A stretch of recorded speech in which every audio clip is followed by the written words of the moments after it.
Hi gentlemen, so this is numerical number 1 we are going to discuss comparatively an easy numerical, and in the black and white form you can get this numerical from the website www.leaveschools.com.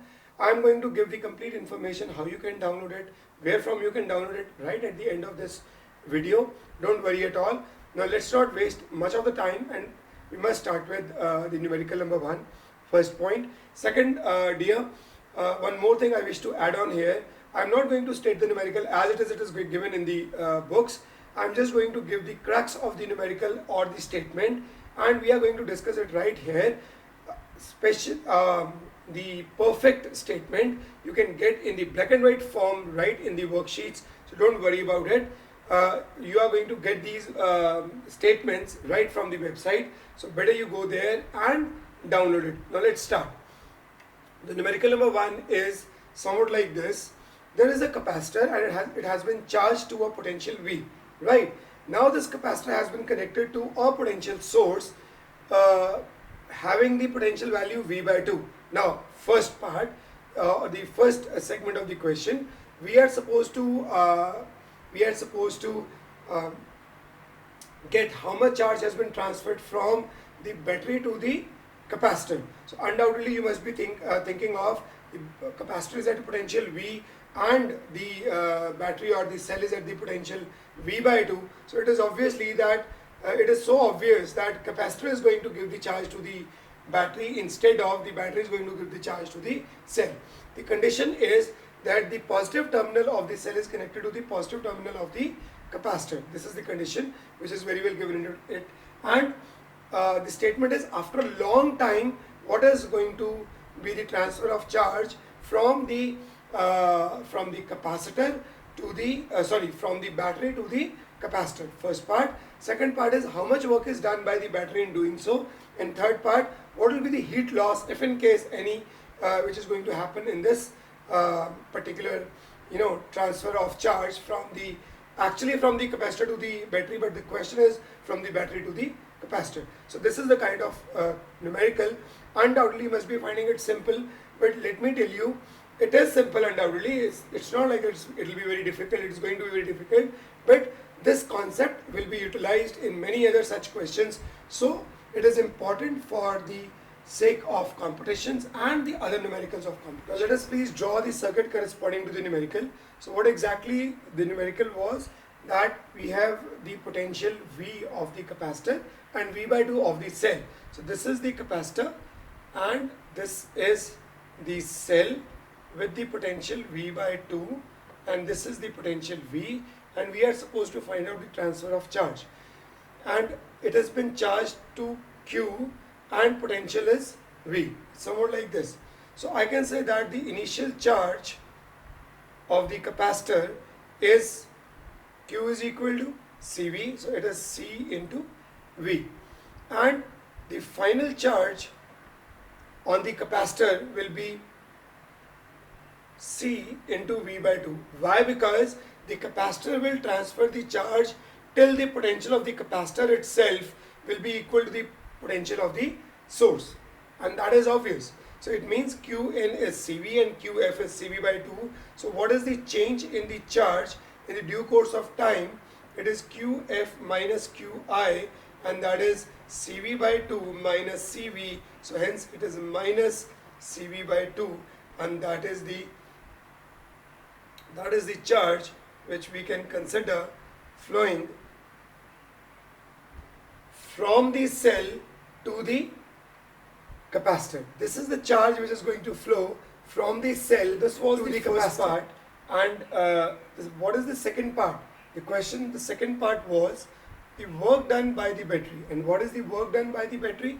Work done is always the charge into potential, right? And the charge flown from the battery towards the capacitor is minus Cv by 2, and the potential is V, so it is minus half Cv square. That is the work done by the battery, and that's again very clear, simple, right? So this is the work done by the battery. This is the second part. And third, they have asked from us what is the heat produced in the due course of the process. So it means whatever is the change in the potential energy, because work is equivalent to change in the potential energy plus heat produced. So we can use the conservation of energy. So work done is equal to change in the potential energy plus heat produced. So what is now the work done, you know, the heat produced you are supposed to find out. What is this change in the potential energy? What is this value? What is going to be its value, change in the potential energy? So what is the initial potential energy of the capacitor? That is equal to the energy of the capacitor, which is half CV square. And what is the final potential energy of the capacitor? It is half C V by 2 square. So it is going to be CV square by 8. And now what is the change in the potential energy? What is going to be the change? It is CV square by 8 minus half CV square, because final minus initial. So I can write it here. This is CV square by 8 minus CV square by 2. So it comes out to be minus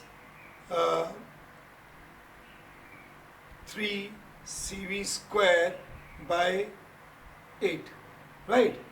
So it is going to be minus 3 CV square by 8. This is the change in the potential energy. So now you can put the value change in the potential energy here and work done this here, and you are going to get the value of heat produced. You know, this is the way we are going to solve this question, but you have got, you know, many aspects clear: how to get the value of charge, how to get the the flow of the charge, how to get the value of work done by the battery, and how exactly we can find out any kind of heat produced. So the moment these kind of segments are going to come in the further higher order numericals, so you will be in a position to track them up.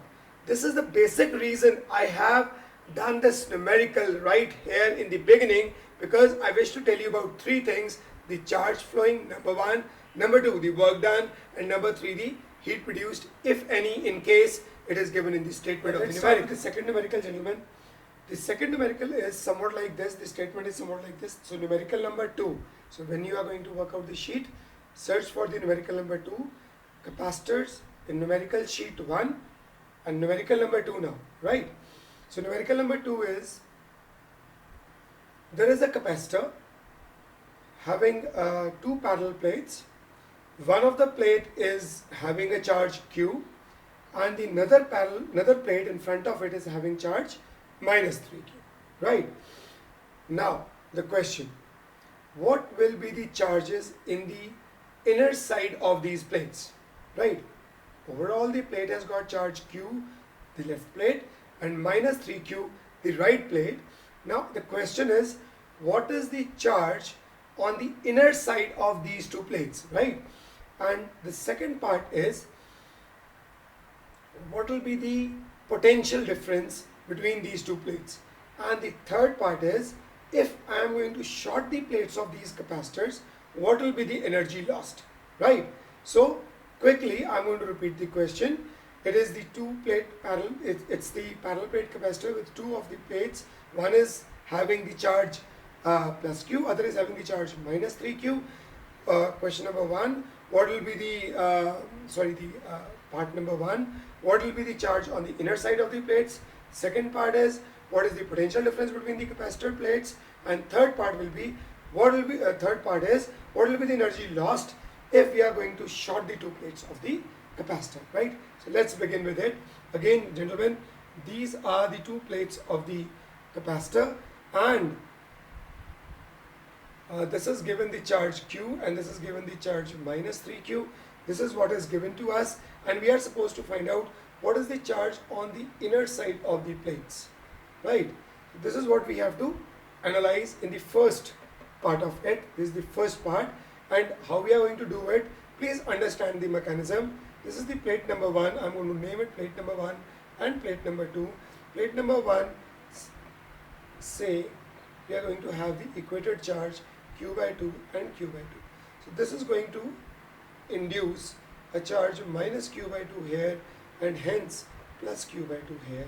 So this is the first case. Done. Now let's talk about the second plate, which is having the charge minus 3q. So it is minus 3q by 2 on this side and minus 3q by 2 on this side, right?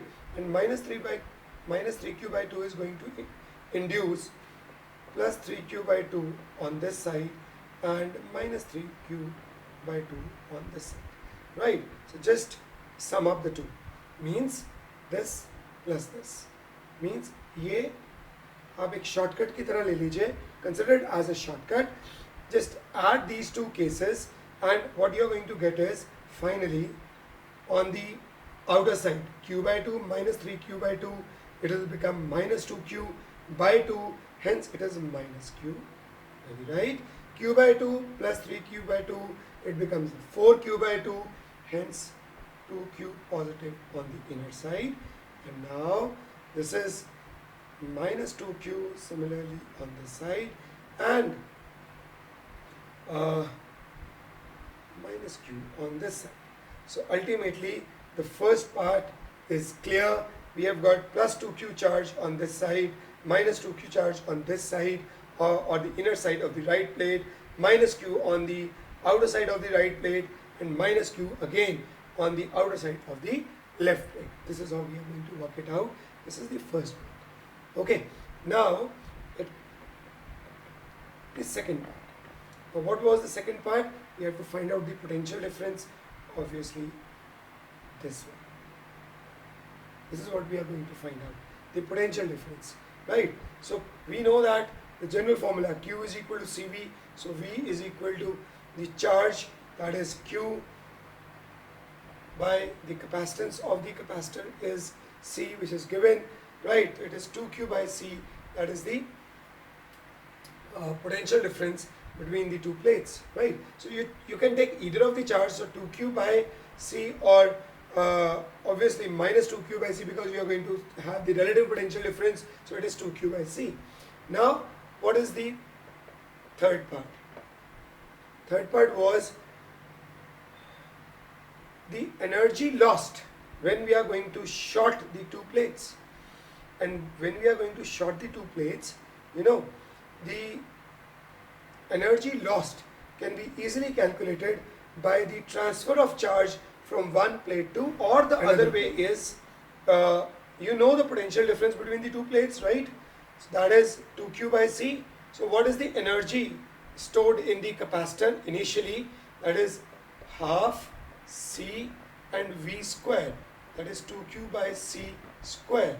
So it is somewhat like half 4Q square by C, and again it will be 2Q square by C. That is the energy stored in the capacitor. And the movement like this, we are going to connect these two wires with two plates with a wire, the potential difference becomes 0. It means if this is the initial energy and the final energy obviously will be 0, because half C and the potential difference will become 0. So somehow the final potential energy of the capacitor will be 0. So obviously the energy lost will be 2Q square by C. That is the energy lost.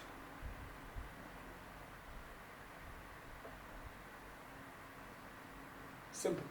Okay, so again, the more we are going to think it simply, the more we are going to get the result. Again, this sort of problem that we have shared are basic problems, but very commonly encountered in the higher order numericals also. Like the trick I have told you like this. This is a very important trick. Okay, so what you can do is just take plate by plate and finally add these two things and you are going to get the result. This is the most easy way to understand it. Then the potential difference, obviously this is going to be the inner potential difference. Now the electric field is again very easy, because electric field is going to be the the sigma by A, and sigma is 2Q by sigma by epsilon naught, and sigma is 2q by A. So it means if in case you wish to find out the electric field, it can be found out like this also. Electric field is also potential gradient. So you know the potential 2q by C and the value of the distance between these two plates. Again, you can use that funda also to find out the value of the electric field between the two plates. So many such things can be added on the moment we are going to work it out. One more thing that in particular I am going to tell you right in this context, right in this question. See, finally we have got a capacitor whose inner plate is, if in case we are going to work it out, minus q minus 2 plus 2q, and then it is minus 2q and minus q. So ultimately you can see it is minus q plus 2q, the charge is q, minus 2q minus q, the charge is minus 3q, because this is only a redistribution of charge that we have studied, nothing else. Second point, what if I am going to earth it? Now what is going to happen? See, if this is going to be earth, minus 3q will become simply 0, and what next will happen? This q will be on the inner side of the plate, and the inner side of this plate will again become minus q because of the induction, and this will be the grounded state. And what if I am going to earth this side?